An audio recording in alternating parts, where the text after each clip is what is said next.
The Wild Horses of Sweetbriar by Natalie Kinsey-Warnock, illustrated by Ted Rand. The Wild Horses of Sweetbriar. To Tom for his love and encouragement, NKW. To my daughter and her husband, Teresa and Rob Schaller, TR. In the summer of 1903, when I was almost 8, my mother and I picked blueberries in the fields by the sea. We had just moved to Sweetbriar Island off the coast of Nantucket. Papa worked at the Coast Guard station across the shallows. He worked such long hours that we would only see him once a week. Mama said we'd have to be strong and take care of ourselves. We were the only people on the island.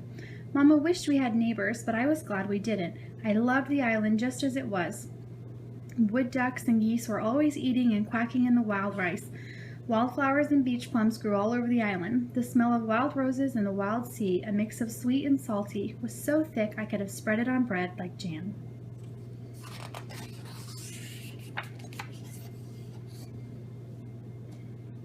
I picked daisies for Mama, a whole armful, and saw the wild horses. There were 10 of them, brown and sorrel and dappled gray. They flew across the sand like wind-blown seeds, and their dark hoofs splashed stars from the sea. I ran down the hill toward our house. It was just a tiny house made of shingles that the wind and sun had turned gray. Mama was outside hanging up wash. Sheets flapped around her. "Oh, Mama, I saw wild horses, all colors. Can we live here forever?" "Gracious, no," Mama said. "You'll need more schooling and friends your own age." But in my heart, I knew I would only need wild horses and the wind from the sea.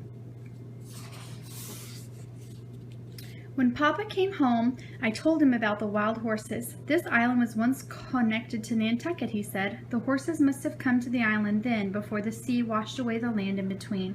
Mama said if we stayed on Sweetbriar much longer, I'd be wild too." But Papa just laughed. "Let her run with the horses then."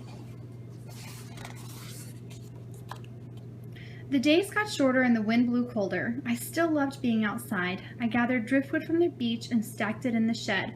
One day all the ducks and geese left, flying south and honking a sad song.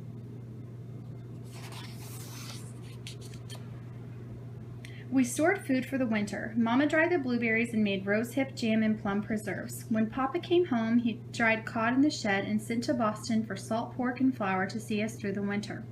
Sometimes he brought fresh fish from the sea. Mama worried about Papa. His work was dangerous. The water was shallow around the island. Sometimes in bad storms, ships got caught on the shoals and sank. Papa risked his life in crashing waves and lightning to save the sailors. Mama said we must pray for him. Snow fell in November and never melted, not once, for that whole long winter. The wind blew the snow so hard it felt like needles, and great drifts of snow piled up, burying the marsh grass that the horses ate. On Christmas Eve, we sat in the glow of the oil lamp and Mama read from the Bible. Papa would be home in the morning. We heard a sound like thunder and our little house shook. I ran to the window. The horses were pawing at the walls. Their shrill screams were as cold as the night. "Can't we feed them, Mama? It's Christmas."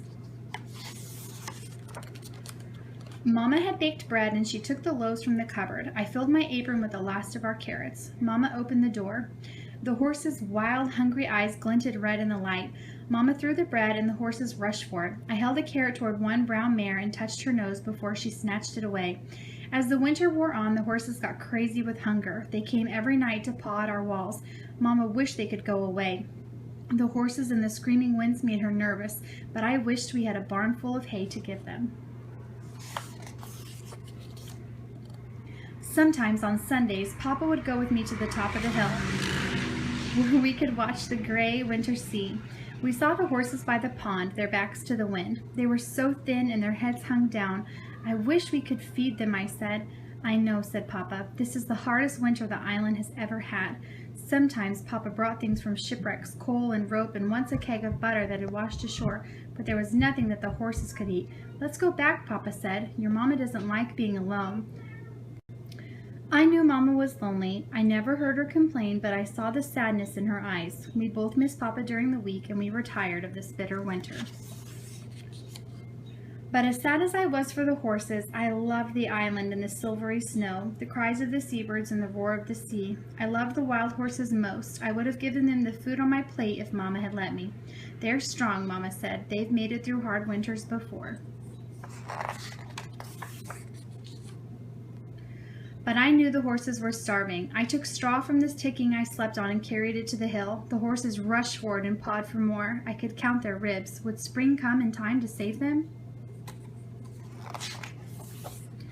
Every night I prayed for Papa and the wild horses. Then one night Mama shook my shoulder. "Listen," she said. I heard the wind blowing, but it was a warm wind and the eaves were dripping. The snow was melting. The horses were safe. Papa came home one day in the spring. He was being restationed to Cormorant Island, and so we left Sweetbriar when the roses were in bloom and the air was as sweet with their perfume. Cormorant Island was settled and Mama was pleased, but I would watch the sea and see the ghosts of the horses crossing the sand. I'm older now, but I never went back to Sweetbriar. I was afraid the island wouldn't be as I remembered. Someone told me more houses had been built and the horses had been caught. The sea might just be blue now, and the wind-blown windows might look like weeds. But my only year on Sweetbriar, the frosty trees were tipped with stars, and I felt at home with only the wind and the wild island's horses that rose from the sea. The end.